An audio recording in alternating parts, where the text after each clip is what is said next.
Hey everybody, Jimmy Good here again for another episode of the Critical Podcast, the official podcast of the Critical Reviews, the little YouTube channel I run here with my buddy Thomas and my buddy Joe, who's joining us yet again for another episode. Thank you so much, Joe, for coming on again. No problem, Jimmy. Excited to do it. I'm excited to have you here. And I'd love to thank Yoren Evers once again for this amazing picture we have here. Unfortunately, we don't have a picture of Joe yet, but one day I hope to change that because you can see what he looks like as a cartoon, because I want to see what that looks like. It'd break computer screens all across the world. Yeah, it'd break it with its beauty. Anyway, so the podcast, again, for anyone who's new, it's basically about video games, movies, tech, anything we kind of want to talk about. Basically, what the people care about, am I right? What the people really care about. Yeah. Forget all those other things. These are the things that people really care about. And for today, I thought I'd try something a little bit different here and just kind of outline for you guys what we're going to be talking about today. We're going to touch on a few things, but here are the things we're going to talk about. Final Fantasy 15 had a bunch of stuff that came out. We're going to talk about that a little bit. We're going to talk about some leaks, potentially, that could be real, they could be fake. I don't know, about Call of Duty and God of War. We're going to talk about our experience we've had with The Division, which might be a little bit of old news, but we've had some time with it now, so we can kind of really get into that. And then we're going to try to touch on some upcoming films like X-Men Apocalypse, Captain America Civil War, and then maybe even talk about Daredevil if we have a chance. But we'll get right into it with the beginning here, with Final Fantasy 15, which, Joe, I know you're you don't really know a lot about Final Fantasy, is that right? Yeah, let me just start this one off by apologizing to the viewers. I don't know much of anything about Final Fantasy. I know there's quite the drawing for it. I know that, and you seem to love it, so I'll let you expand on it. But maybe it'll be something I have to look up in the future. Yeah, well, a lot of people who are into video games or have been for their whole lives have, had probably some experience with the Final Fantasy franchise. And my experience was I started off with 7, and I played a bunch of that. I played a bunch of Final Fantasy 8, and then Final Fantasy 9 and 10 were ones that I completed fully, and, well, maybe not fully because those games are huge.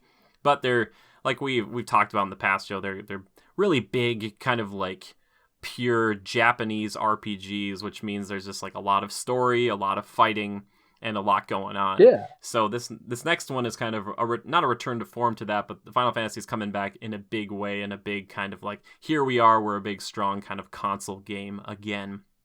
And they had this really big, crazy, cool reveal event where they kind of went all in. They brought in the people who like helped make the original game and do like all this music and all this stuff. It was really cool. But they announced an anime for it. They announced a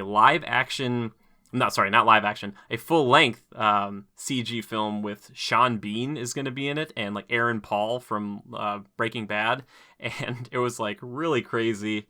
And they had like a demo that came out that you could play that night, and that was pretty fun to play. The controls are a little weird right now, but hopefully they'll iron that out going forward, because they finally announced a release date, which is September 30th, which I'm really looking forward to. And if you haven't seen our top 10 Final Fantasy summons list, head over to our YouTube channel, check it out. Shameless plug in my own podcast. I can do that kind of thing. But so yeah, that was a really cool event thing, and there's a lot more to it, but those are the main points I wanted to touch on. So now we're going to get into something a little more in Joe's wheelhouse. There was a leak recently, and I was going to say, I saw it on GameSpot. They got it from this source called Shinobi or something like that. But anyway, there's a chance that the next Call of Duty could be featured heavily in space. Now, Ooh. Joe, do you like the idea of space? Do you like that, like for a first-person shooter? Ooh, I'm pretty sure it wasn't the last Call of Duty Ghosts, I believe. They had a little blurb where you were in space during the main campaign. It was kind of cool, more of a cinematic feature. But man, to have like multiplayer and everything in space, I'd be interested to see what they do. One thought I did have was if they do something like, if anyone has seen the movie Aliens, that's a good example. If you have like these big space stations or ships where you're moving around and killing people, lots of places to hide, maybe a little dark, that could be interesting. All the old Call of Duty maps up until now, they've been in confined spaces or, buildings, so I don't think it's out of the question, but it's another thing if you're like on the surface of the moon and you're jumping around floating and, more of a Halo feel, I guess. Possibly slower if you really get scientific about it, but I don't know, man. I think we have to know more to really judge it accurately, but it's an idea, and we'll let them roll with it and see what they come out with. But yeah, and obviously these are not confirmed by any means, but it's interesting to think of what they could do with that. And I was watching, or as I read something, I don't know if it was like a developer or something, but they said one thing that would be kind of weird with doing Call of Duty in space would be like, well, grenades would have to change dramatically, because you can't just like lob a grenade if you're all out in space. You have to it'd have to be more of like a projectile, like I'm shooting something, and it would all be kind of crazy. But he said maybe do it in like a space station, like you had mentioned, Joe, would be really cool. Yeah. But my question is, how crazy, like if you wanted to go all out, do you do lasers? Like I know they have like a laser cannon or something in Black Ops 3, right? Or was that Advanced Warfare? I think it was Advanced Warfare. They had some sort of laser weapon, which I used a little bit, but let's face it, I didn't play a lot of Advanced Warfare, and sorry to all you Call of Duty lovers. I'm a Call of Duty lover, but that game just didn't do it for me. Sorry to say. Fair enough. Kind of fell flat, but I think they really hit it home with Black Ops 3, and I've been a big fan of the Black Ops series, 1 through 3 here. That's kind of my staple, and I always find myself going back to the first one too. But yeah, Advanced Warfare, sorry, no go for me. Fair enough. Well, that's cool. If you could do space, and you kind of mentioned like the areas you want to be in, is there any type of weapon or ability or something that you haven't seen before that you're like, man, that'd be real sweet if like they could put this in there? And I mean, you can go wild with it because these are your fantasies or whatnot for the game. Yeah, well, let's think about it a little bit. I mean, how far in the future are they setting this thing, or is it even gonna be in the future? I don't know. I guess if they were to do a style where you're on like a giant cargo ship floating in space, similar to something like the Alien movies, which I think is a good idea. I would think it'd probably be somewhat in the future, so maybe some more high-tech weapons, kind of futuristic looking, such as something comparative to like Halo weaponry. That would be kind of cool. Some stuff that I guess, what would you call it, beam rifles, stuff like that. Just maybe not as alien-ish. Yeah. Yeah, well, if they go too spacey, it's almost like they're going to start getting into Titanfall or even Halo type situations where exactly. They're going to have to go kind of like spacey weapons, and I don't know, do you think they would ever introduce, besides zombies, like another thing that isn't robots to fight? Like, would they ever introduce aliens? Would that be kind of weird? I don't know. That's a possibility. It is a possibility, and we've seen it with Advanced Warfare, and even Black Ops 3 has some more futuristic options, obviously, with the mech suit or add-ons or whatever for your abilities and all that. But I don't know. There's a lot of critics that are like, why do you keep going futuristic? Just stick modern day, And I kind of share that feeling, I guess. Call of Duty I just feel it's a more grounded game, and that's why I really enjoyed, I loved Modern Warfare 2 back in the day, and Modern Warfare 3 even, Black Ops 1, which was a little more classic, totally. Set back a little ways, right? Vietnam, I think. I love those. There's a little more grounded and grittier feeling. The more futuristic you get, the more kind of outlandish, I guess, and that's true. I don't know. Some people appreciate that, and I don't totally dislike it, but I don't know. I still want to be able to shoot bullets at a guy, Yeah, no, I get Nothing that. relieves stress more than feeling the bullets just reverberate through the controller, when you're shooting them in the chest. So that sounded a little grotesque. Sorry, but man, that's okay. Nothing's a better stress reliever than Call of Duty.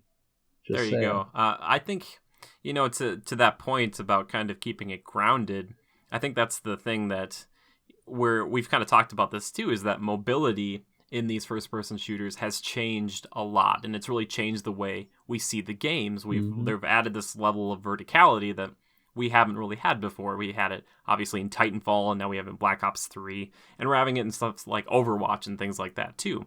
So my thought is the reason they kind of want to go more futuristic like is so they can add jetpacks and all that stuff, so you have the ability to double jump or wall run and stuff, and that's something that they would have to take away if they brought you back in time. Yeah. And so I feel like they kind of would have to cut things down a little. Like they can go like a little bit into the future, but like not go so hardcore that they're getting rid of bullets and everything's just like a laser weapon, like Star Wars-y type, which I guess technically Star Wars set in the past. But anyway. Well, think about what you just said. You kind of compare Call of Duty to a couple other games that are, well, one's a little more out there and futuristic and not so much based in reality, but then another one that is, you know, based in reality, but much further into the future, has a lot more advanced weaponry, etc. The Titan mech suits, the robots, you know, I mean, that sort of stuff. I don't know, you compare it to that, maybe they're just trying to keep up with these other games, you know. Oh, people want this verticality and this ability to, you know, run on walls and jump really far, but you know, the more mobility you get like that, the more Call of Duty becomes trying to skeet shoot, you know. You're aiming at guys flying through the air. True. At 90 miles an hour instead of, you know, oh, look at this guy crouching behind that, you know, that crate over there. You know, wait for him to poke his head out or whatever. That is like gone away now. Now it's just, okay, who can dodge the most bullets? Yeah, that's true. That's very true. And I don't know what the other thing is too, where some people say like go back to like World War II or World War I even. And you know, my thought is if you're going to go back, like I understand that people would enjoy that, but my kind of thought was like, why not just go really nuts? And just have them make one, you know, because there's a Call of Duty that comes out every year. So if one doesn't do, like, spectacularly well, I'm sure they'll come back from it. What if they did, now stick with me, like a Revolutionary War? Like, you know, where your bullet was like, you shot it and it took you a while to reload. I don't know. I think that's the only problem with that. I love the idea. In fact, when you just said that, I got a big grin on my face, but... Revolutionary War, I was never a history buff until I was, you know, maybe 10, 11, probably even later, probably 13, you know, I took a trip to DC, and when you actually see all those things, history really becomes, you know, enthralling to you. You're like, oh man, this is amazing, and it really sets in, you know, the impacts of those things that happened back then. And when you think about gearing a game towards that era, and that sort of history, I think it'd be awesome. It's the maps you could create, it'd probably be more natural, and there could be some cool features. But then again, you talk about, okay, yeah, your gun, you know, you'd have to sit there and reload it for a minute. You know, it took them just around a minute or less to reload one of those. That's true. That's where the game wouldn't make sense. I mean, you shoot one shot and then gotta reload, and you sit there. It's like waiting to respawn, you know, and no one likes that, right? So that's very true. And it's not that we haven't seen games try to do this. Like Assassin's Creed 3 was set in the Revolutionary War, and they did take you a while to like reload your rifle and stuff. And that game wasn't really gun focused by any means. But I guess here's my question, Joe. Would you rather have it be like the beginning of the game is kind of, this will be somewhat Assassin's Creed-y, but if you had a person that like knew all the modern tech or even futuristic tech, but got sent back to the revolutionary time and started telling that, like, he didn't have necessarily his gear or anything, but he's just like, all right, here's what you do is like you strap in like 20 pistols with you and get them all ready to go. And like he started fighting in a way that no one had seen before. And then you just were like mowing people down regardless of what side you were fighting for. And they're like, this guy's like a one-man army. Would you want to play? Maybe that game is like a campaign, is kind of like to shake things up. You know, when you brought it up, I was trying to think, how would they do that? You know, how would they make it, you know, gameable? You know? Yeah, exactly. And a lot of the things that's a too good is point, that they're in like open fields. Yeah. Sorry, what? Say it. I was gonna say there'd be an open fields in a lot of those fights, so it wouldn't be very much. Well, Like you'd have to do a lot of them in the cities and things like okay, that. now think back. If you were in that position, you're fighting in the Revolutionary War, or Yeah. I guess Civil War is even more accurate. I was thinking, what if you did a Civil War era one? You know, then you have a little bit more weapon choice, but I don't know, who knows. But a good point is, yeah, what if you got futuristic guys that were traveling back to time or something to fix something, and I don't know, say you had a little more advanced weaponry. It could be interesting. But back to your point, I got off on a tangent there. That's okay. That happens. Tangential moments in the show. They happen all the time. Off the cuff, baby. Anyway, lining up across the field from your enemy and then just firing your weapon. Now, if I was in that position, I would be like, hey, there's a tree line over there. I think I'm going to go sit next to that tree and pick them off. Exactly. I'm not going to line up and just hope that this one doesn't hit me. Yeah, for sure. And I think that's one of the reasons. Yeah, I think that's one of the reasons why that kind of guerrilla tactic that the Americans used against the British, who were all kind of pretty much old school, like we march around, we play the drum, and the Americans did that too, but some of those guys were like, all right, let's just, let's ambush them. Let's just all lay down in this field and wait till they come through and just pop up. And, that would be kind of fun. And also they could even implement a melee combat to the game that we haven't really seen, with like swords and bayonets and stuff. We've seen bayonets before, but it'd be interesting to see the people at Call of Duty try to tackle a first-person shooter like that, but also put in some melee combat too. Like if you got up close to person, like you can't reload your gun, it takes a minute, so you have to pull out your sword and get to work. That could be kind of interesting. Yeah, or if there's some way, okay, you fire your weapon, maybe it's like some sort of double barrel musket, or something like that, so you get two shots and then it's over. You you drop your rifle and you search for another one that got dropped, you pick it up and it's got a bullet in it, boom, waste that one on a guy, pick up another. Yeah, exactly. You'd have to really pick up weapons on the ground if you could. Yeah, otherwise you rely on your sword or bayonet. That could be a cool idea. I don't know. It'd be tough to set it in that historical setting right there. That's true. These guys that create Call of Duty, they're creative. I like to think I'm creative, but I'm kind of at a loss for ideas when it comes to making that gameable. Yeah, well, the hard thing is, like you said, you want to keep it modern, and I wonder if they think that too, but they've had so many installments now. We've had, probably like 4 or 5 now that have been set in kind of a modern / like pseudo, like futuristic, just a little bit, where it's like, oh, it's 10 or 15 years down the line. And I wonder if they think, well, we could stay here and still make money off of it, but it doesn't really change much. Not saying that Call of Duty changes a ton, but they do have 3 different teams usually at a time working on it. So it's so hard, I would think, for a team to say like, all right, like let's do something, in the same thing that we've been doing already, but how do we make it different enough that, warrants other people who are usually a little more critical of the franchise to say like, all right, this is like a good change of pace. Yeah. I don't know how you do that.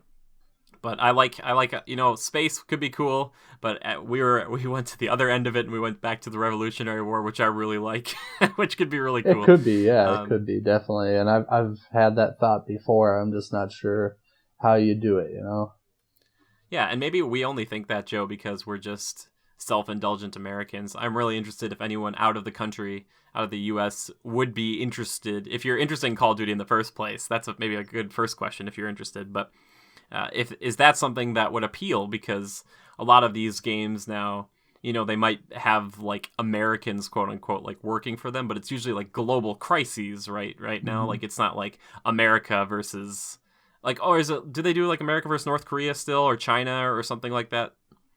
No.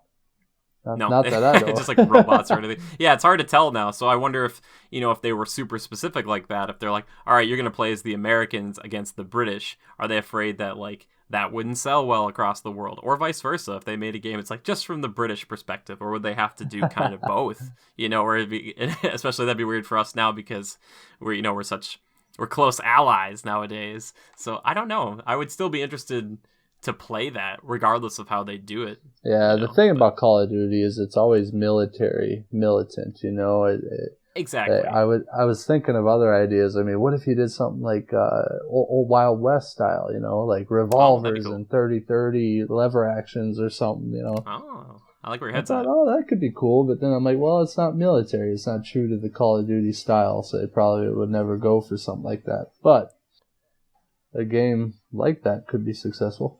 Just saying. Call of the West. All right, Jimmy, let's Duty. sharpen the pencils. Let's go to work. Let's make a Wild West Call of Duty. Yeah, that'd be cool.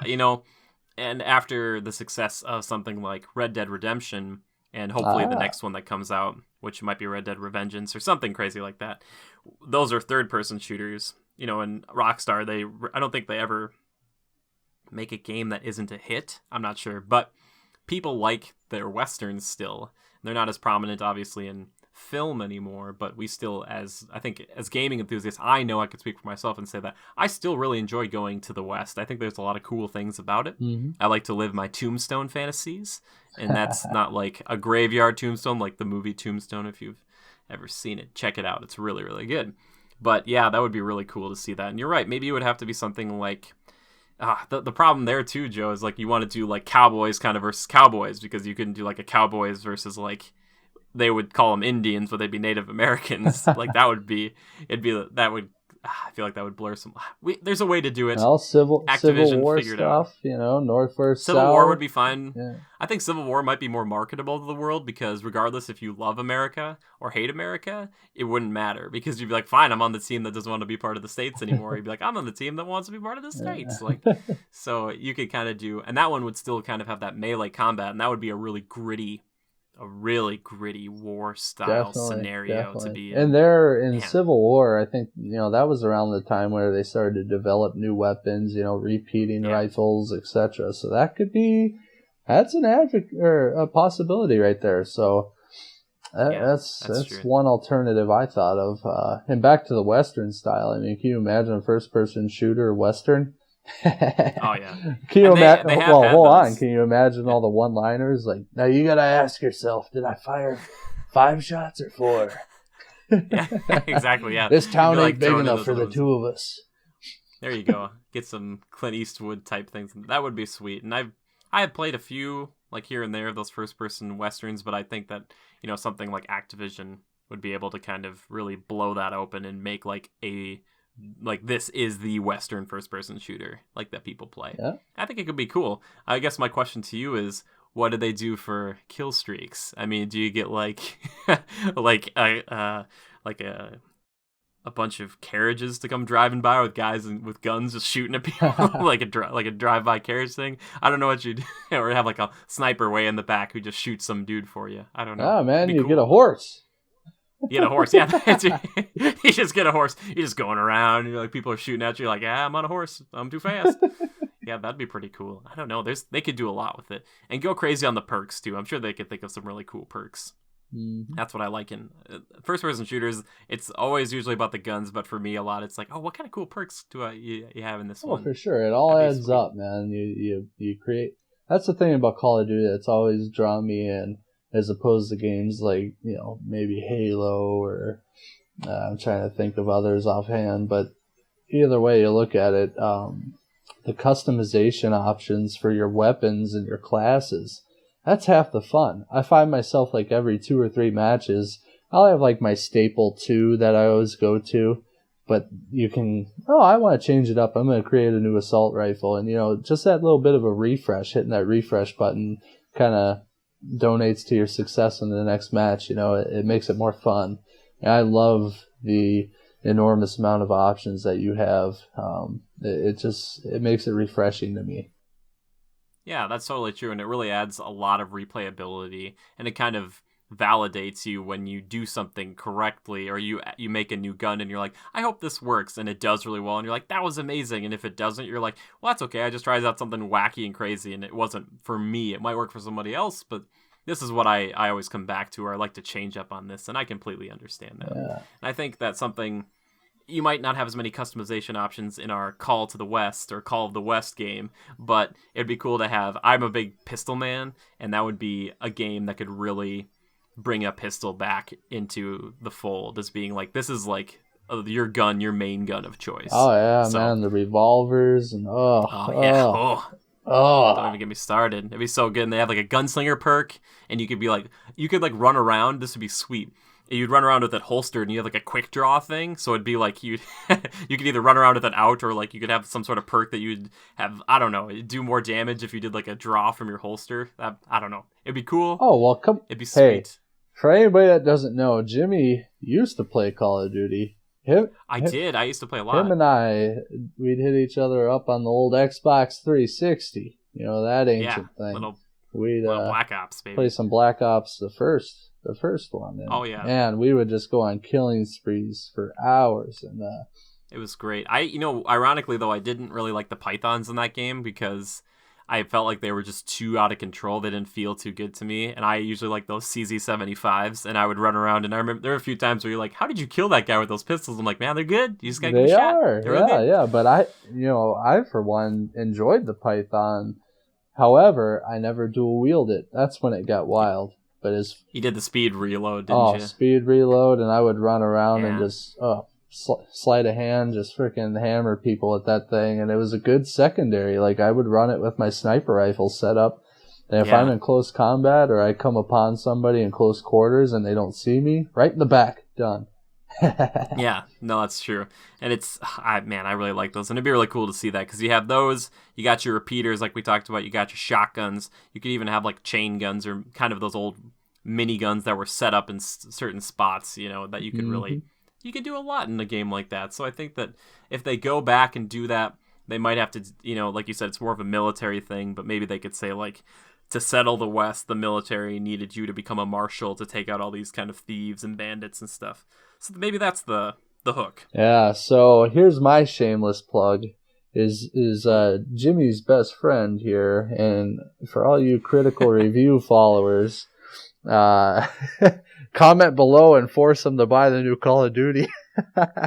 Dang it, yeah, the Call of Duty Black Ops 3. I've had a lot of people say that, and I'm just like, if you want to buy me a copy of that game, I will play it.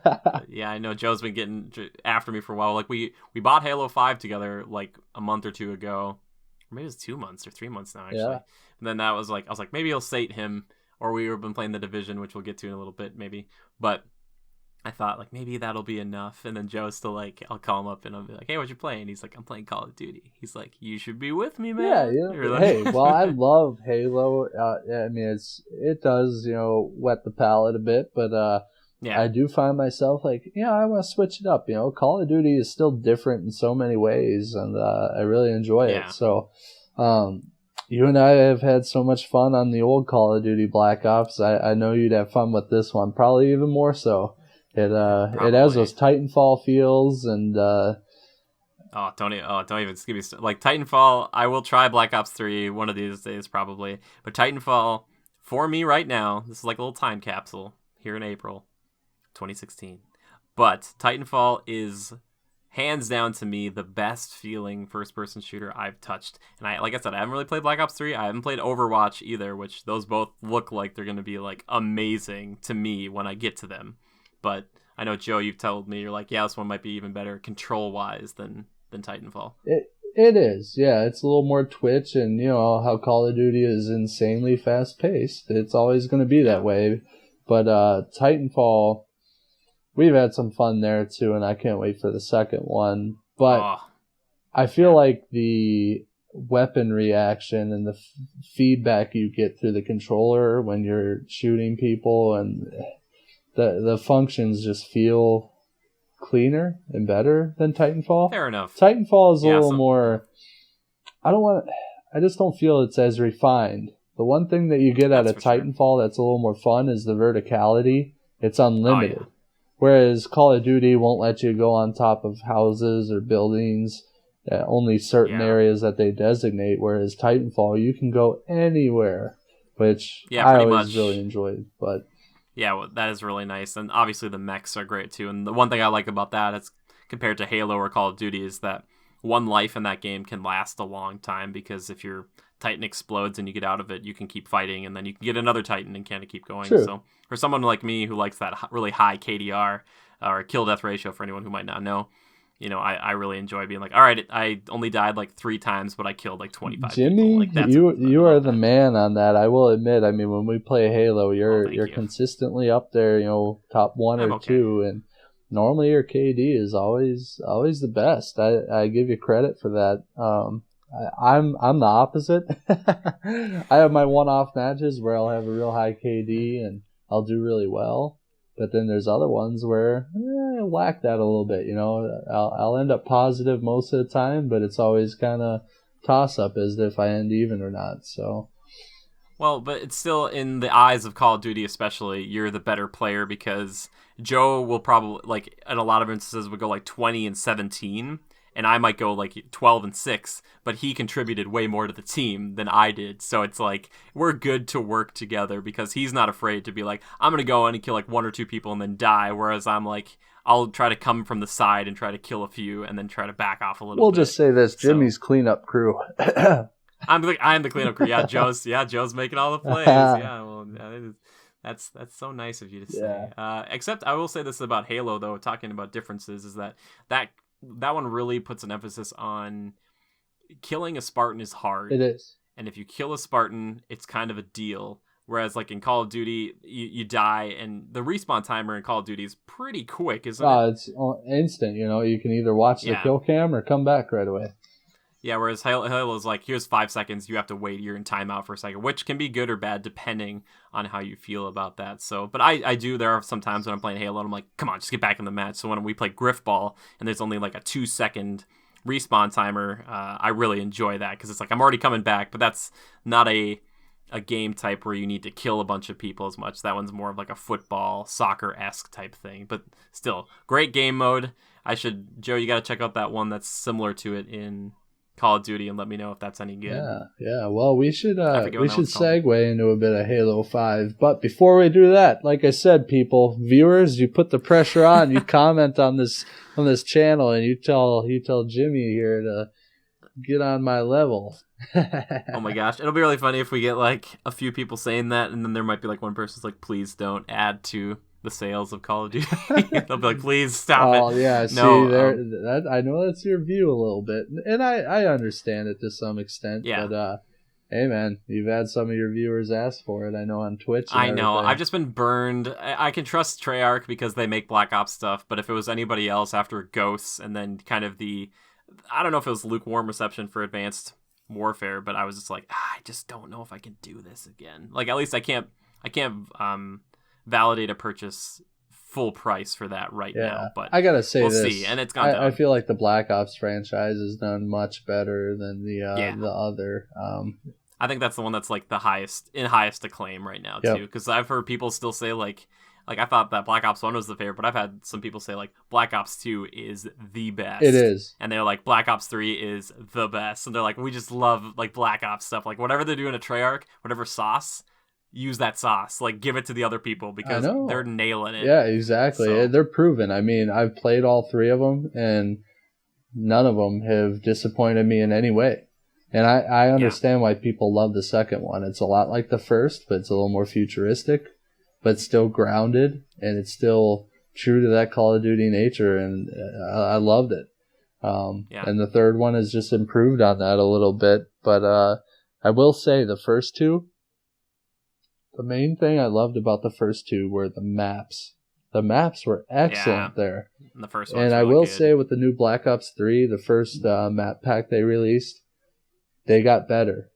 The first set of maps that they released with the game out of the box was mediocre to good, but the map pack that they added, I mean, come on, they give you a new Nuketown.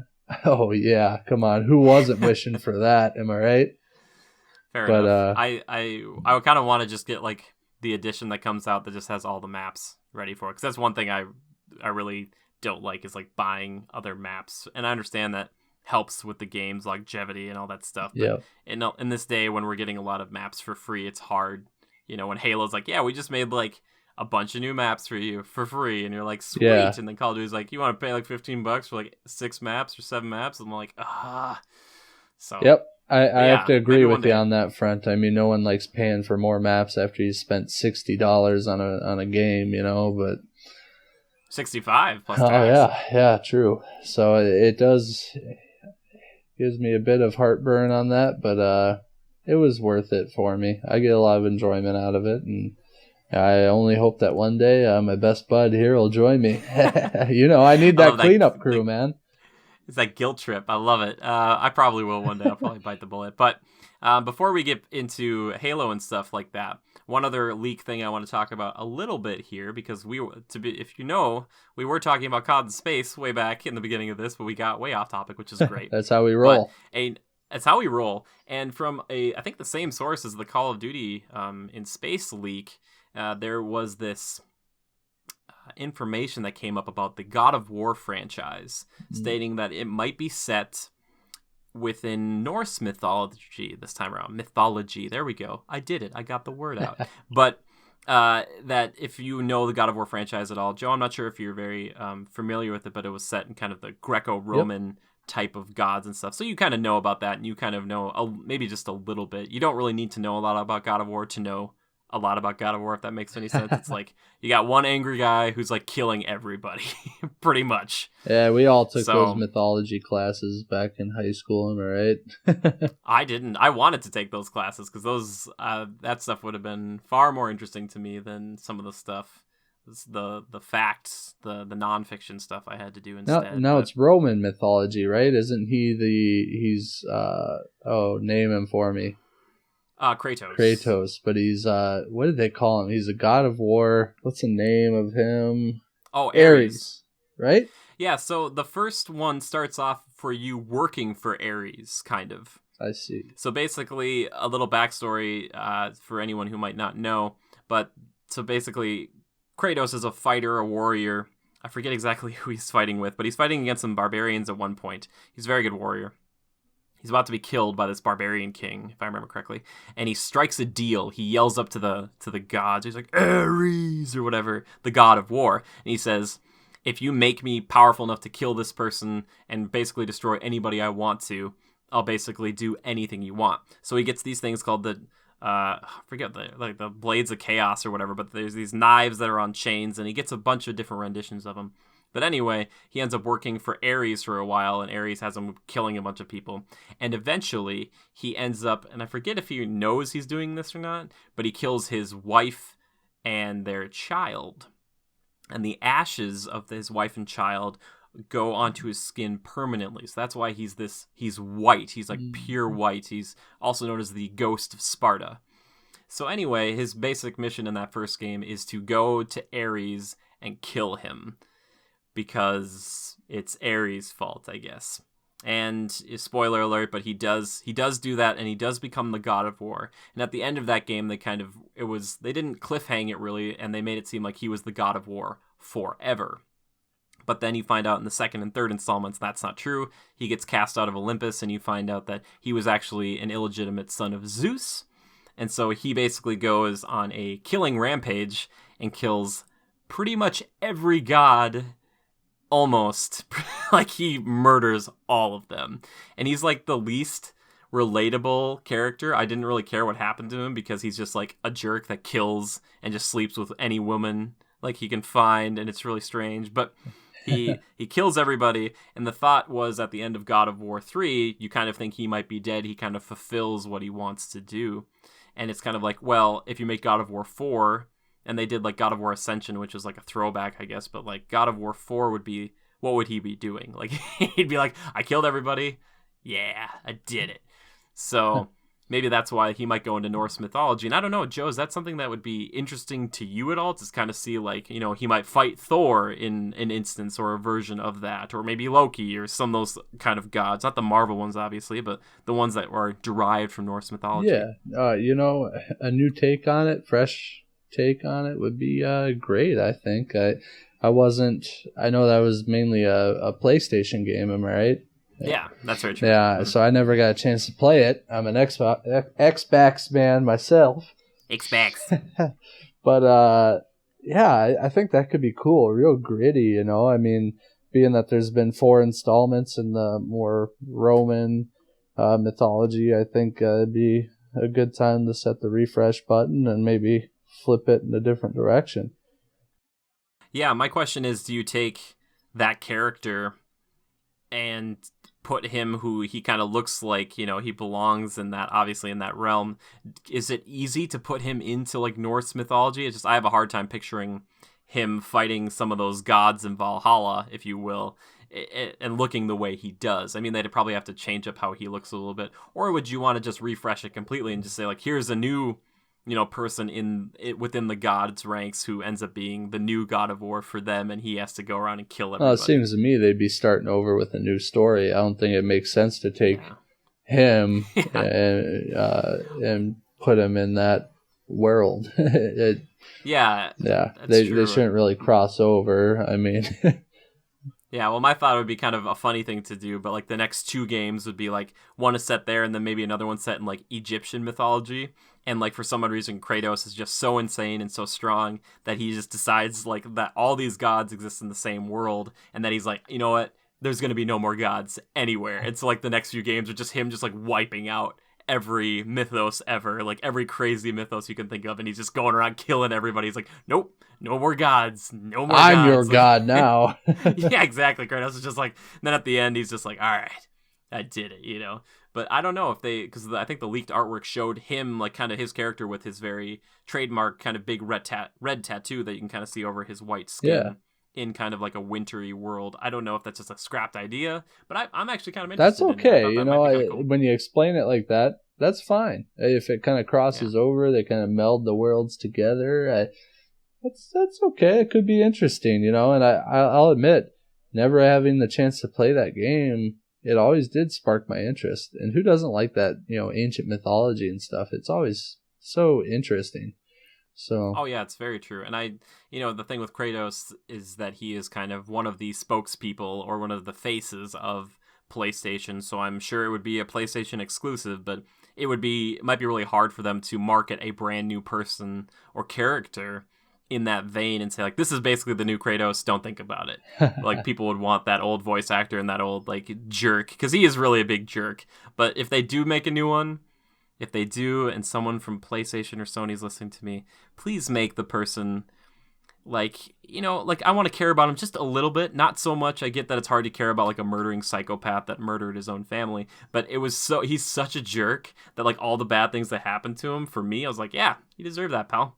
You're kind of a jerk. So well, he's a jerk for a good reason. Well, kind of, but then again, he like it's weird. It's like they show you like the sad scene of him like murdering his family, and then like in a little bit you're like sleeping with 2 women, and you're like he's like no remorse. He's just like pure anger. I'm like, what the heck's going on? So it's like it's a very sophomoric fantasy where it's like I can kill anybody and sleep with anybody I want to, but gotta get over it somehow. Am I right? Yeah, exactly. Gotta get over it. I'm all about that violence. Yeah, exactly. Well, like the one god he didn't kill was Aphrodite, which I thought it would have been funny if he went back in there and just ripped her apart. And he's like, every god must die. Or or maybe that shows up in the next one. Yeah. Here's the theme song. I can see it now. A day to remember. Violence. Enough is enough. Okay. I'm not familiar with that, but I'm just gonna take it that most people are. Look it up, people. Look it up. Look it up. We play it here, but then we get muted. We don't want to do that. So yeah, those are our leaks, the leaky faucet, if you will, and we'll try to do those, every week or every other week to kind of talk about what's in the news, that kind of crazy stuff. So we're gonna transition here into talking a little bit about The Division, which Joe and I have put, I wouldn't say an extensive amount of time into, but we put a lot of hours into it, wouldn't you say? Yeah, I'd venture to say we put quite a bit in there. I know, we'll hop on together and let's do a couple missions, rank up a little bit, pal. And 5 hours later, oh my God, what day is it? Yeah. So before you get into describing maybe specifics, I'm gonna do what you did to me last week and just say, yay or nay. Give me a score out of 10, Joe. Just if you could give it, like if you can put 0 being completely nothing or 1 being completely garbage and 10 being like perfection, couldn't get any better, what would you give The Division, just kind of as a gut feeling? Ooh. Well, storyline is a little spotty. I mean, you can kind of catch on to it, but let's face it, you always skip through those cutscenes. So yeah, it's good, and I like the free roam style of it. Mm-hmm. but I do have some complaints. Not sure I can pinpoint them all without like picking them out while I play, but I don't know. I'd have to give it like a solid like 7.5. Okay. Maybe an 8, you know, maybe an 8 Yeah. after I just get done playing and beating a couple missions or something. But yeah, we'll say fair enough. 7.5 for now. What do you think, Jimmy? 7.5. Yeah, I probably would be around there. I was thinking like 7 myself, but I'm more of like a whole number type of guy. But there are things about the game that I really do enjoy. The feel of it's pretty good. Yeah. There are a few times where there are many qualms I would say I have, but they're little qualms. But it's just the style of the game itself. It really depends if you're into that kind of that grind or if that kind of MMO kind of style to it, where you really can't really hop into this game with your buddies at any point and play with them easily unless you're like the same level or pretty close. Yeah. And that's one problem I'd say I'd have with it, because it's like you really do need to put the time in as compared to something like Call of Duty, which this is one, plus or check for it, is that at any time, if you're good enough, you can kind of start at the bottom or start at playing at any point, and you can do well if you know what you're doing. Yeah, you can work your way into the fold somewhat easily. It might be a little harder and frustrating until you get leveled up a bit, but with this, if you jump in with your buddies and they're all level 25 and you're a measly level 4 or 5, you're going to be like, oh crap, I can't do anything. Protect me, guys. You know what I mean? Yeah, and it's weird to see a game like this where it's kind of like Borderlands again, which is always a weird thing for me to get used to, is like if you start off at level 4 and you have a gun, and I start off, or I'm at like level 25 like you said, and I have a gun, our guns do drastically different things and damage and all this stuff, and it's like they're both guns, but this one's just like the same gun but way better, which is weird because you're like shooting a guy in the head for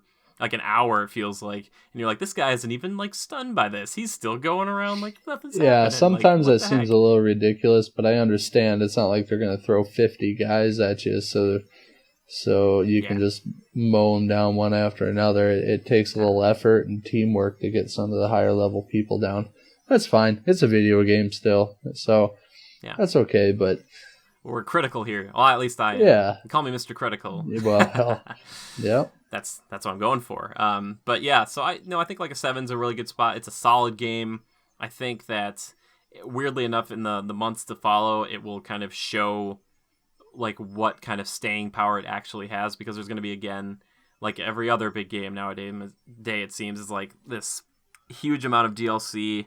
And we'll see if that's enough for people to kind of stick with it and do all this stuff. And they have daily quests and stuff like that right now. But Joe and I were talking about this the other night. We technically beat the game, like this, I think the campaign, which is kind of weird because if I hadn't seen someone say this earlier on like YouTube or something, I wouldn't have known that was the final boss. I would have thought, oh cool, like more bosses will be like this, a little bit different, but it's not the case. And it's just kind of like, I'm level 25 and we beat it, and it's now I'm just like, well, I have to level up to level 30 outside of there somehow and then go back into the dark zone, which is, I've gotten mixed results and feelings about that. I like the thought of going around in the dark zone not trusting anybody, but the fact that I was kind of grinding for a long time and trying to find loot, and I know there are perks and things that it allows you to have a better chance to find better loot, but for me it felt like a lot of the time I just wasn't getting enough out of that, and I was finding way better stuff outside of it. And maybe that changes once you hit max level. Yeah, I'm hoping that's the case, because I'd like to get back into the dark zone a little bit, because I did get a little bored of the dark zone. Just a lot of walking around and picking up lower level items that, the stuff I've got primary, secondary weaponry is already way better than that. So it's like, what was the point of killing those guys, And then it's like, my trigger finger is itchy as all get out. So beware when you play with me or you see me in the dark zone, because I'm constantly thinking, should I take this guy out? Yeah. Well, and you can vouch for me there. Yeah, no, it's true. Well, the penalty for going rogue is so substantial that if you die and by going rogue, I mean when you attack another player that isn't in your party in the dark zone and kill them, if you get killed while you have this little timer on you that you're rogue, you lose so much of like the currency that's dark zone specific. You lose a bunch of XP in the dark zone, which unlike levels outside the dark zone that can go up and it can go down, so you can like fall back in levels, and it's almost like not worth it to go like that's their PvP. It's like it's hard enough to kill a person, and then you take all the pain too when 2 or 3 other people show up out of nowhere and just gun you down. Yeah, well, let's just say this. I think they need to reduce the penalties for that a little bit. I understand why and there are penalties, otherwise it would just be constant, oh look, that guy's got something, let's kill him. Take his stuff.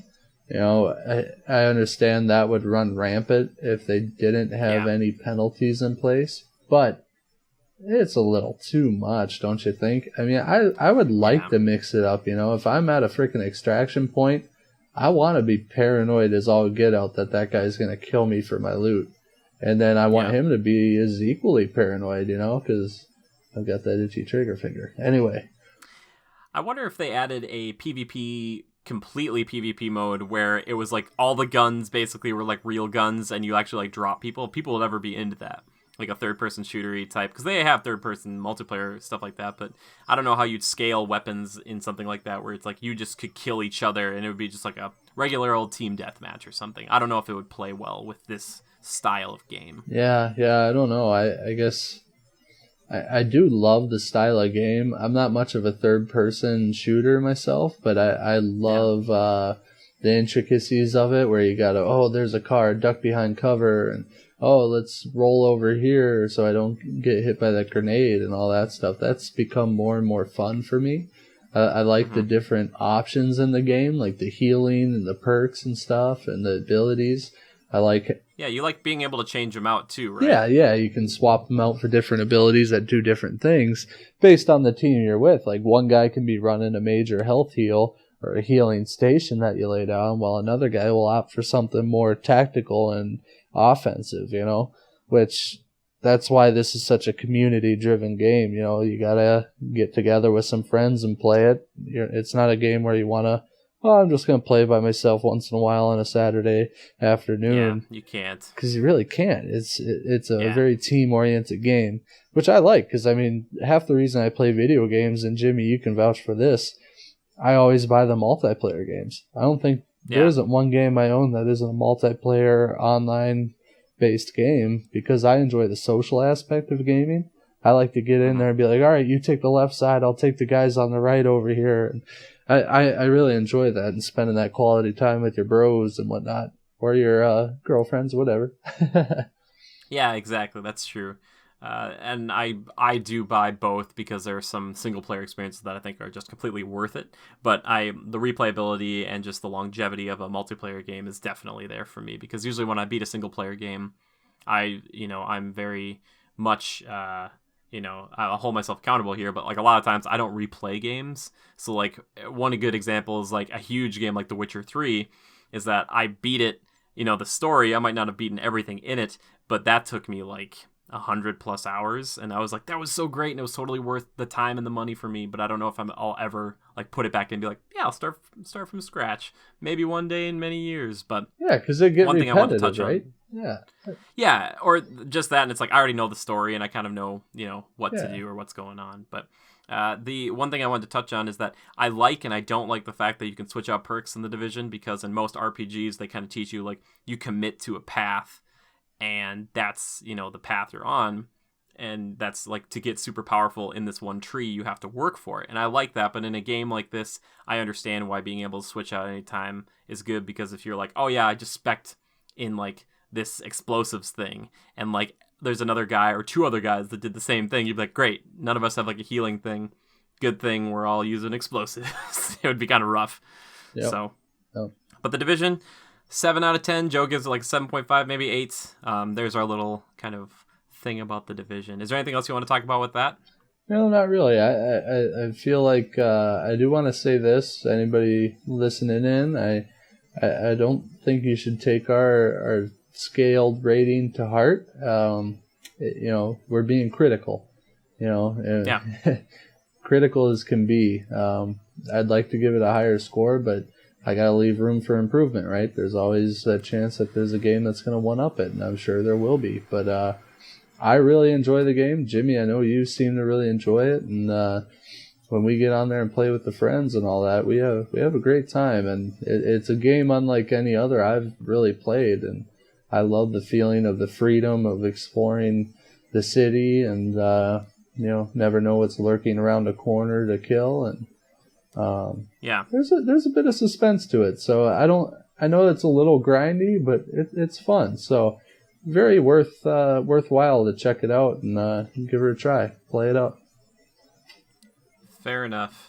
And Fair enough. Well, if you're riding the fence, check it out when Jimmy's twitching. So. Oh yeah, I was gonna say I do have plenty of archives. So if you want to go over to my Twitch channel, which should be down below, but it's just Jimmy_good.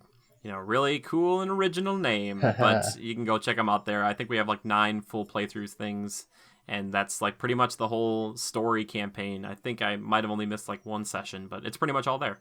Yeah, so definitely check that out. Worthwhile. Check it out if you'd like. So I guess there's only like a few other things we could touch on tonight. We're doing pretty well here for time, but there are a few movies coming up that we could talk about that X-Men Apocalypse came out with a trailer, I think like a week or 2 ago, that got me really excited about it. Joe, are you interested in seeing X-Men stuff? Are you an X-Men fan at all? For the longest time I wasn't, but I will say the most recent movies are pretty good. I enjoyed them a lot. Yeah. The Wolverine movies, I liked them. But I will say I've seen some of the trailers and the marketing for the new X-Men Apocalypse, and I'm liking what I'm seeing. And not to mention Olivia Munn. Oh yeah, there you go. One of Joe's ladies. Little crush. No. I have a girlfriend. I'm very happy. But, yes, he's very happy. He's in a committed relationship. If she's listening to this, we were just kidding, but not really. But yeah, so.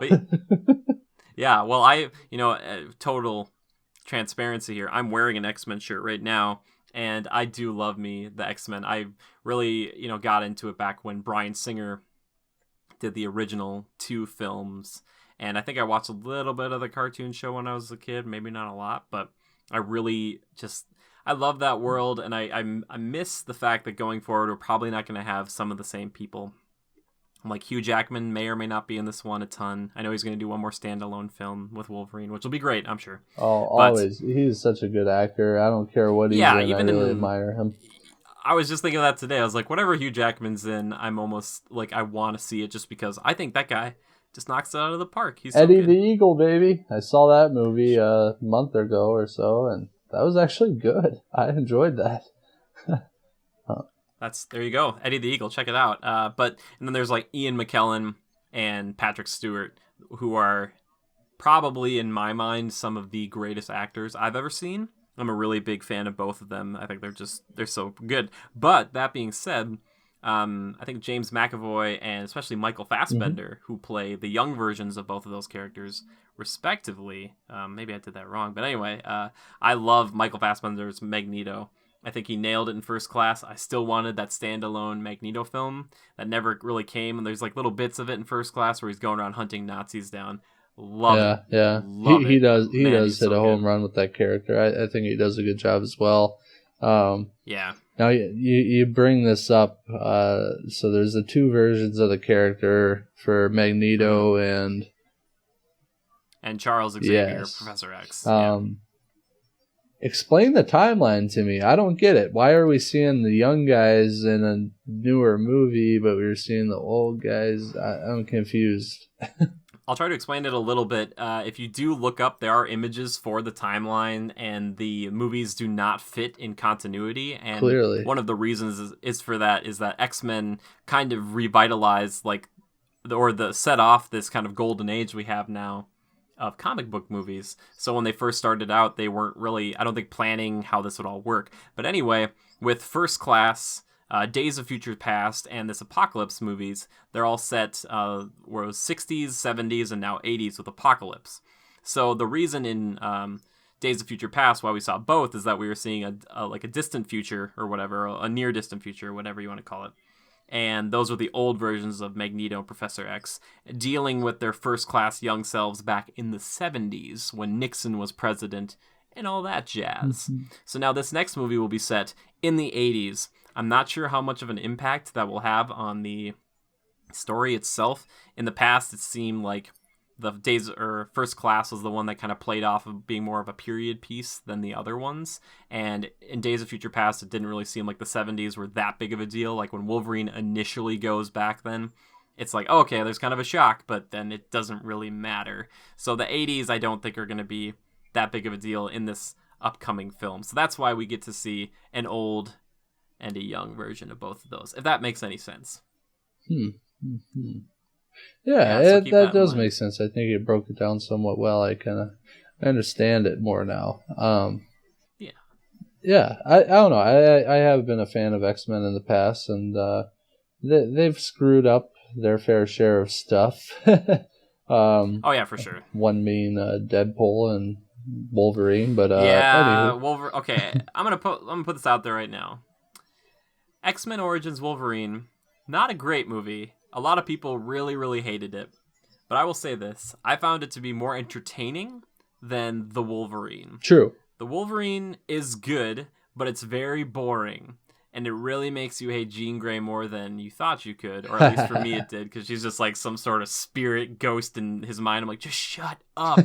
And I think it's Lib Schreiber or whatever, the guy who plays Sabretooth in Origins. Yeah. He's great, and it's funny because you compare him to like the Sabretooth they had back in the first X-Men, and he looks, nothing like him. That first Sabretooth is a little more comic, is a little bit more like his comic counterpart, the look of him. But I loved the chemistry between those two characters in Origins, and I would really like to see him come back in this third film in some way or another, because apparently they've talked about it. Like, he talked to Hugh Jackman about it, and I'd love to see that. I've heard things. I thought Mr. Schreiber was coming back, wasn't he?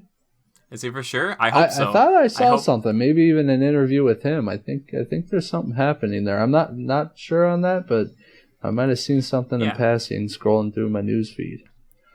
Well, it could be, and I know that the emphasis potentially for this last one would be based on the comic Old Man Logan, where he is like the last mutant on the planet, and he plays like an old man, and that's one of the reasons, like Shriver was saying, if I come back, I kind of want it to be emphasis on the old part, because they both got super jacked, obviously, for that part, and him too, who wasn't, he doesn't play Wolverine, he didn't play Wolverine before, so he might not have known what he was getting into as much. Maybe he's played more physical roles in the past, but they both were pretty set up for that movie, and I just loved watching those two. I'd rather have a movie just based on those two and their interactions than kind of the glut of stuff we got with all that stuff in Origins. But so there you go, Origins. A lot of people hate it, but it's not as bad as everyone says, I don't think. So I'm hoping this last Wolverine movie, if it is truly Hugh Jackman's last one, which is really depressing, I hope they bring it home. Yeah, definitely.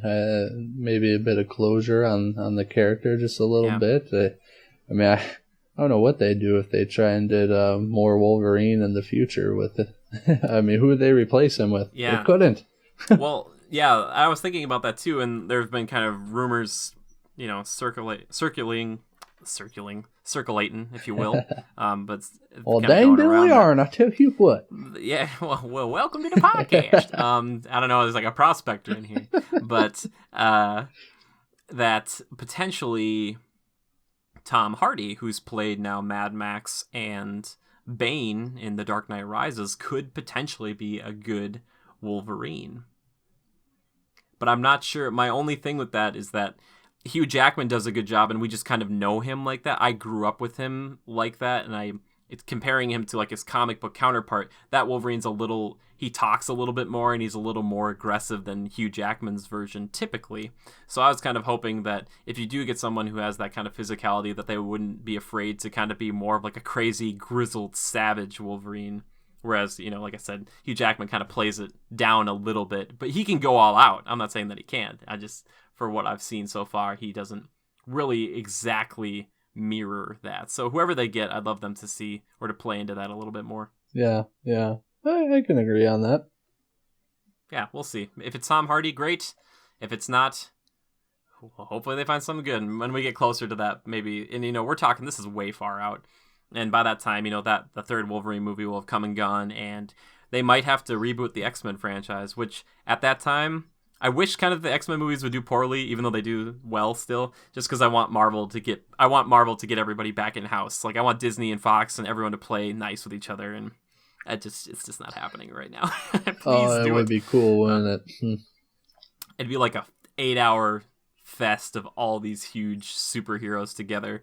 It would be beautiful, but we don't have that yet. And there's another big movie that's coming up, and we'll probably talk about it more when it comes closer to it.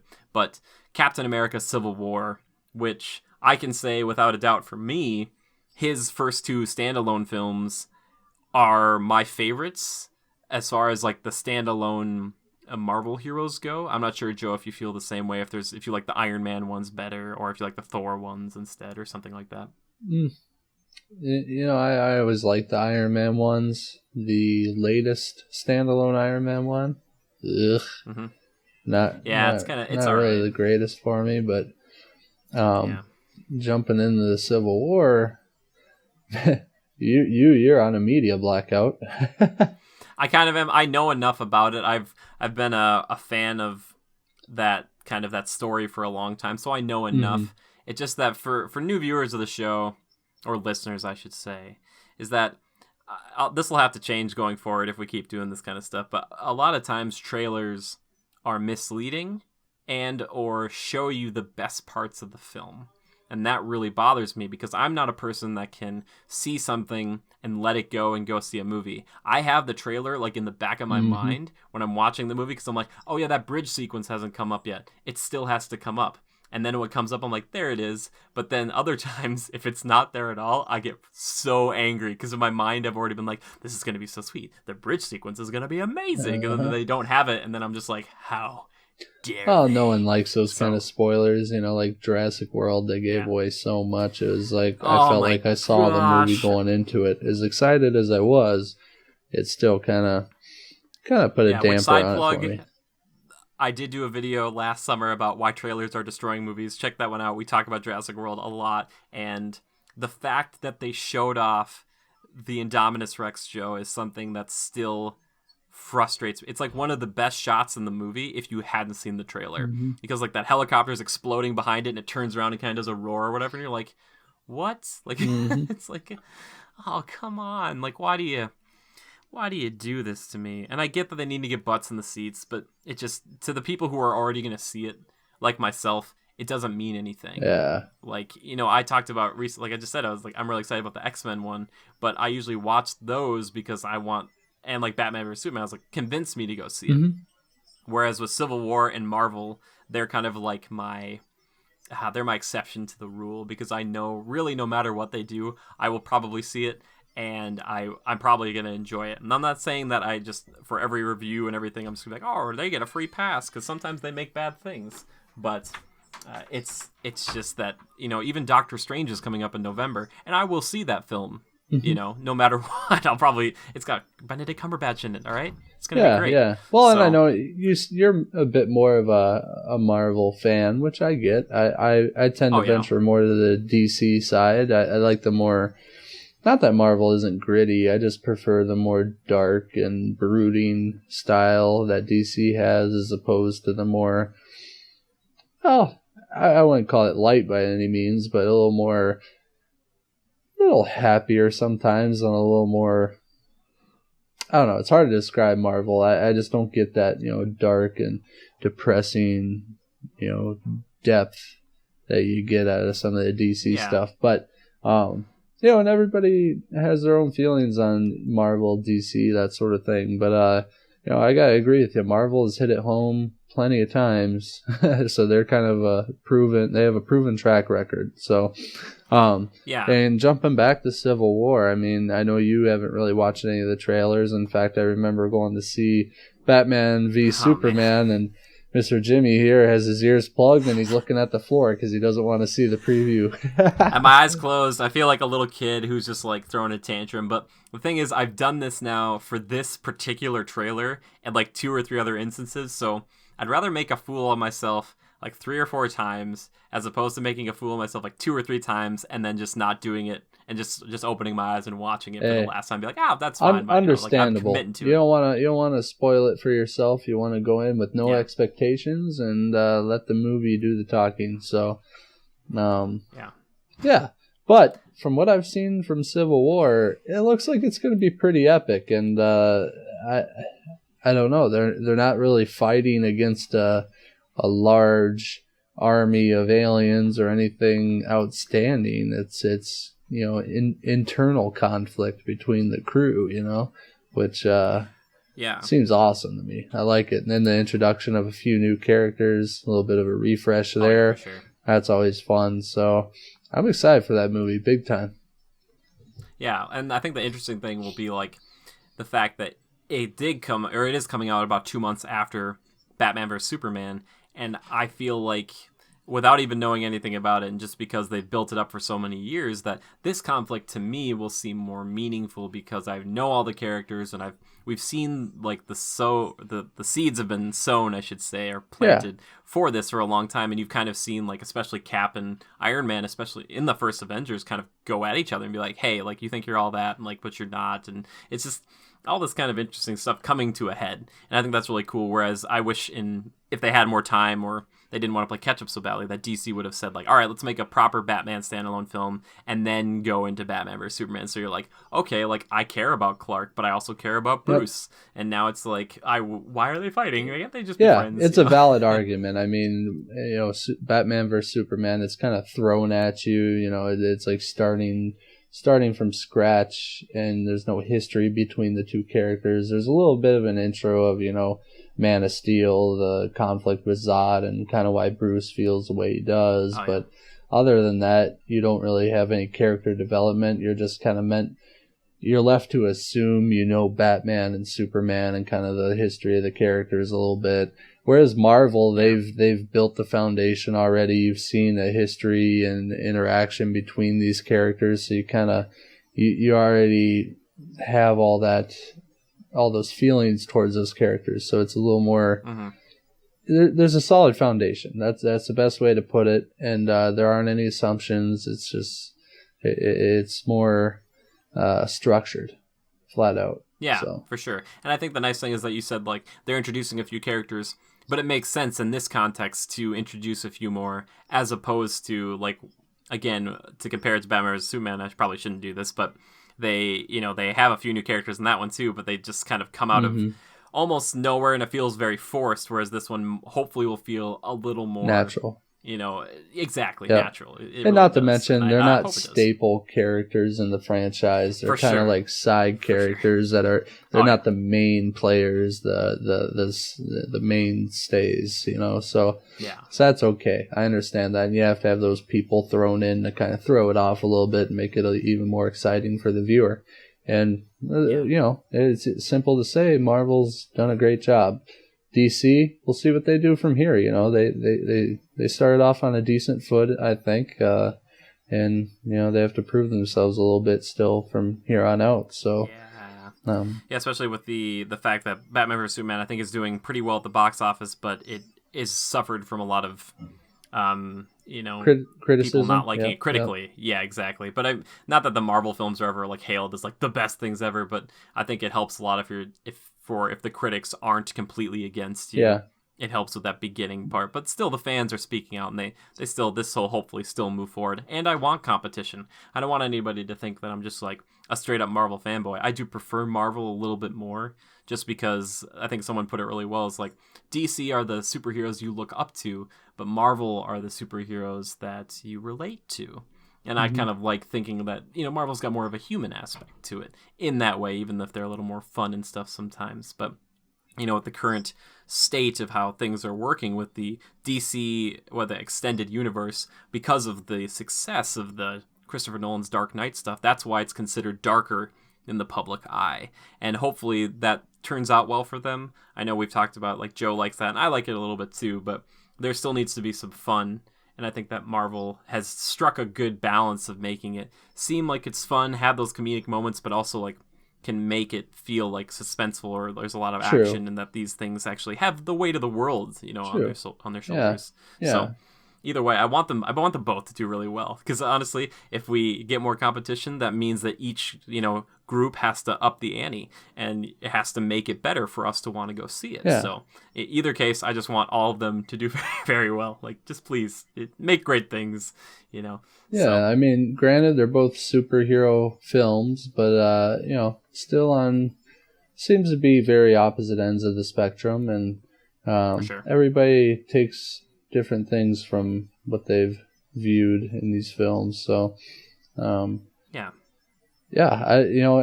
I think this is a good point to state the fact that we did a review on Batman vs Superman. Oh yeah, I did. Yes, we did, and it's up. You can check it out if you haven't seen it yet. We do have it. It is a spoiler-free review, and then our first podcast we ever did was just Joe and I talking about the movie, and that one's full of spoilers. So if you haven't seen it, and you're like, yeah, should I see it or not? Go check out that review. And then if you have seen it and you're like, you want to hear more, talk more, or even, if you got something you want to say about it, even in this video, please put a comment and just say like, hey, like, I think you were totally wrong about your review, or I really like this in it, or whatever. Like, I love your feedback. We love your feedback. Yeah. Everybody likes a good conversation topic, or, a comment that sparks a conversation. We like to read that stuff. So keep them coming. Sure. But, exactly. We put a lot of effort in that podcast there, reviewing that movie, and we had a lot of good thoughts on it, and we like to hear yours too. So, it's all up for debate. Self-plugging, I love it. Yes, our shameless self-plugs. And there are a few, we're kind of wrapping up talking about movies here, but there are some coming down the pipeline that we will get to more and more. There's a Dungeons & Dragons movie that's coming up, potentially. I don't know exactly when, but that could be interesting. Yeah. We have Assassin's Creed out in like December. I think Doctor Strange is in November, and we have The Suicide Squad coming out in August. Yeah. And I don't think we mentioned it last time, but they are in the process right now of using, I think it was like tens of millions of dollars for doing reshoots to make it funnier, because the trailer that came out with Bohemian Rhapsody, which hopefully you've seen by now. If you haven't, you should check it out.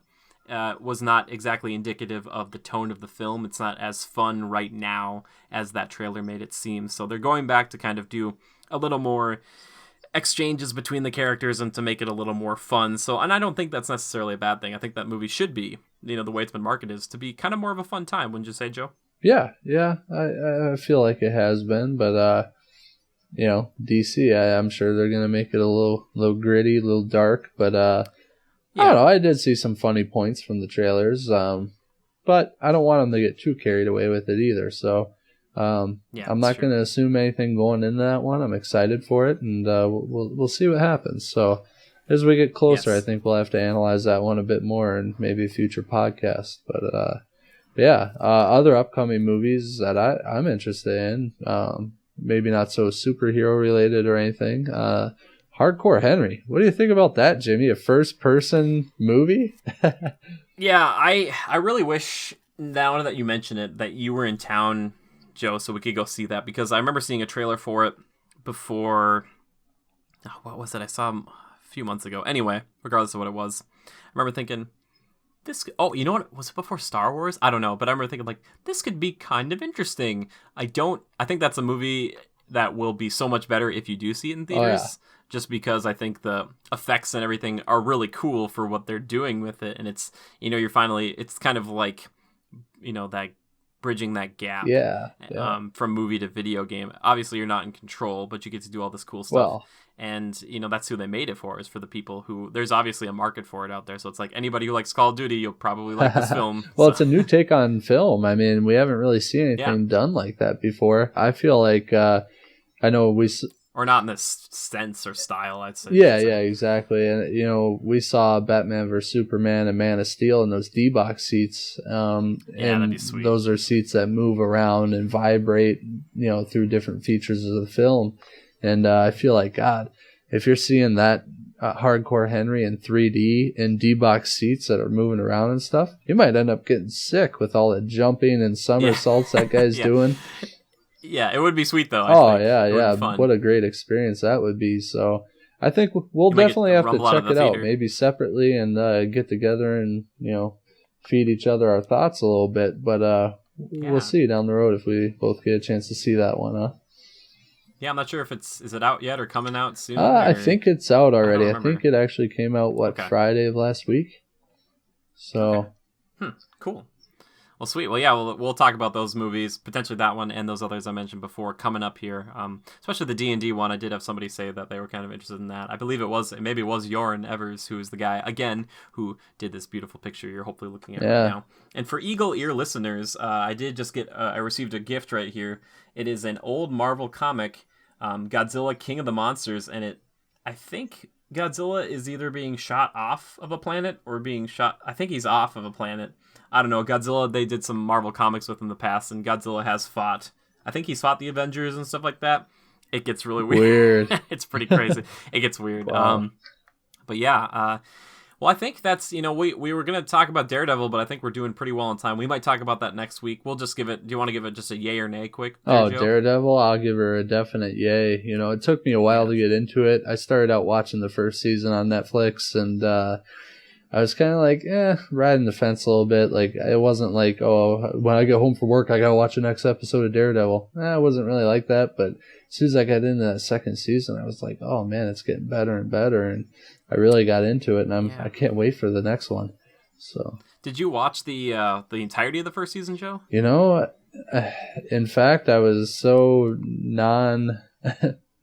spunked up about it that I may not have even seen the last episode. Okay. So, did you watch that kind of like 3-minute intro from the last season? I did, yeah. That? So I know what happened. I mean, I don't feel I really missed too much, but I got into that second season and it sort of ignited some interest in me, and man, I was all over it. I think I finished it within a week and a half.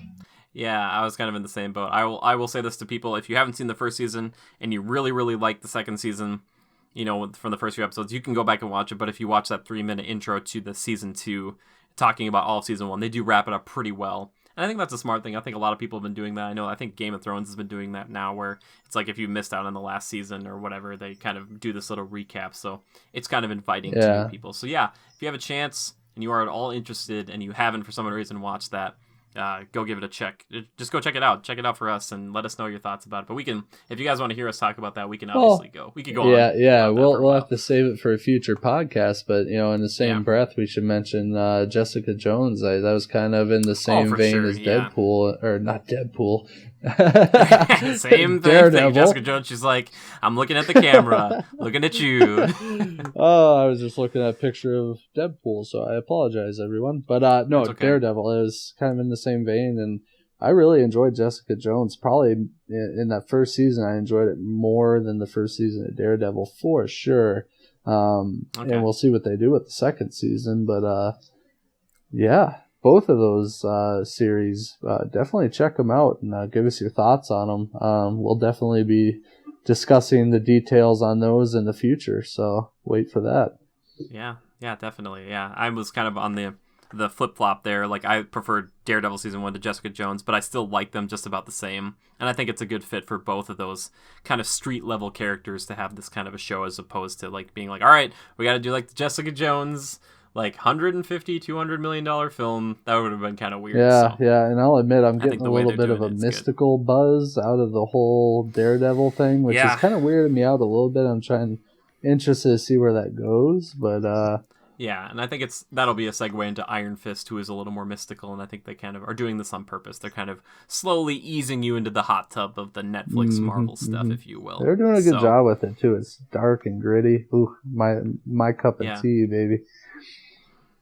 Yeah, well, let's get to the next segment of the show that I like to call Time Killers. So Time Killers is basically just what are we watching, what are we playing. I think I usually use my demon voice when maybe next time I'll do that. So we're like Time Killers. There you go. I was going to do it for you, but you did a good job there. Yeah, I got to it. Yeah, what are we watching? What are we playing? And other maybe YouTube channels that we recommend. So Joe, what are you watching? What are you playing? I think we kind of touched on it a little bit, but what's you doing? I mean, YouTube channels. I'm a little more on the fun side, the comedic side of things. I don't follow too many streamers as far as games or podcasts go. I need to get more into that side of things. I'm more of I like to watch the Dudesons on YouTube. They do some fun stuff, and I do follow Roman Atwood and those guys, so they're worth a check out, to get a good laugh in for the day or whatnot. But I don't really have anything new that I've been watching lately, and I'll probably have something new to spout out for next podcast. But definitely check those out if you're in for a good laugh. Well, over here, I just got into Valkyria Chronicles, which was a game that was on the PS3.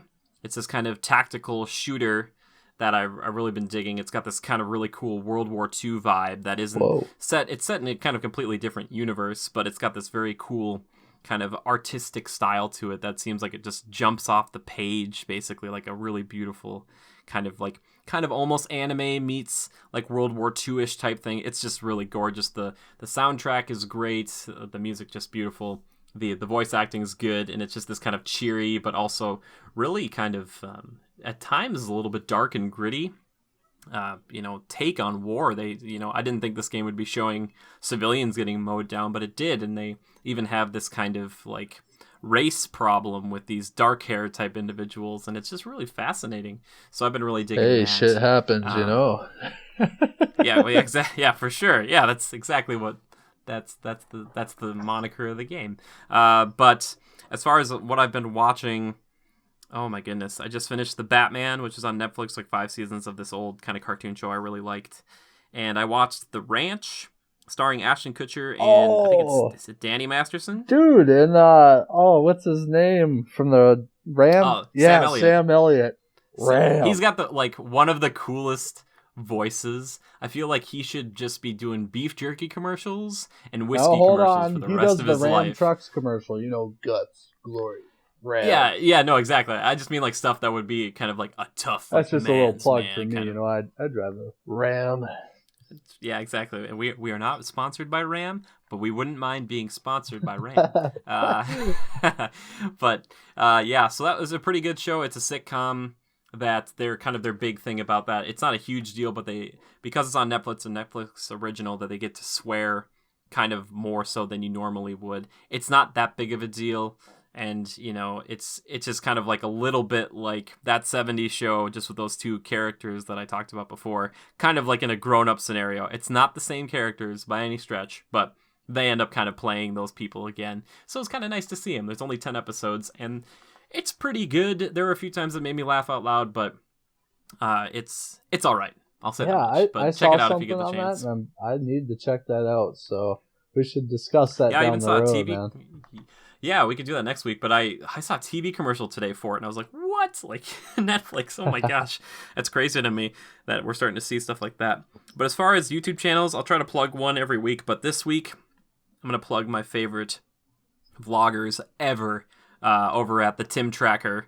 I might try to link it below. I'll see if I can. But they are great. There's this couple, Tim and Jen, and they live down in Florida, and they go to the theme parks all the time down there, like Walt Disney World and Universal. And they just got back from a trip to Disneyland, which was really cool to see because I've only been to Disneyland a few times, and I'm a pretty big Disney file, if you will. I love all things Disney. That stuff's just fascinating me. So that's how I get my fix. So shout out to the Trackers. Go check them out. They're great. They're super jolly, super good vibes. I envy them because they live where I want to live. Like, I'm like, they talk about it being chilly or whatever. They're like, it's 70 degrees and it's chilly. And they're like, but we're Florida born and raised, and that's just how we are. And I'm a northern boy. I'm from Minnesota, so sometimes I hear that, I'm like, oh my gosh, that'd be just fine. Like, that's totally fine. I could deal with 70. Yeah, so, and I'll admit I've checked them out. They're pretty good. I like this. Oh yeah, so. Exactly. Well, I get Joe in on the aquarium stuff because Joe's a big fan of aquariums, as am I. One day in my house, man. One day. Fish. It'd be expensive, but it'll be worth it, right? Yeah. Cool. Well, thank you guys so much for listening to us. Please feel free to leave your comments below if you have any questions for Joe and myself about things we discussed or other things like that. Yeah, and give us ideas for future things for us to check out. We love looking into anything and everything. So there are no bounds when it comes to Jimmy and Joe. So exactly. Well, yeah. Well, give us your feedback and all that stuff. We really appreciate that. And then I am at Go Critical on Twitter. So if you want to follow me or if you want to tweet at me, you can go and do that there. And then Joe, what are you at? Yeah, I'm at Lever_627, and that's Lever, just like Beaver, only with an L. Exactly. Yeah. Again, not like Bieber, like send him back to Canada, but like and then Instagram too. If you want to check me out there, it's LeverJ627. And I know Jimmy, you have a Critical Reviews Instagram, don't you? Yeah, I think it's under the same thing. I'm pretty sure, but it is. Yeah, under there you can link it there. So, but again, thank you, Joe. Thank you so much again for doing this with me. I hope you're having a good time because I know I am. I'm having a great Always time. A pleasure, my friend. Nothing beats talking to you about some of the greatest things our planet has to offer. Am I right? It is. They are, as we said in the beginning, they are the greatest things. Like nothing else compares. But yeah, man, it was. So get your priorities straight, people. Exactly. Yeah. If you want to talk about forget about food, water, and all those necessities. These are the things that drive us. Turn us on at work. Really. Exactly. Thank you. There you go. All right. Fair enough. Well, thank you guys so much. Hopefully, we'll see you back here next time. And thank you so much for watching. Right. There you go. Walking. Don't walk away Deuces, from us. people. Or Christopher Walken. Thank you. Take care.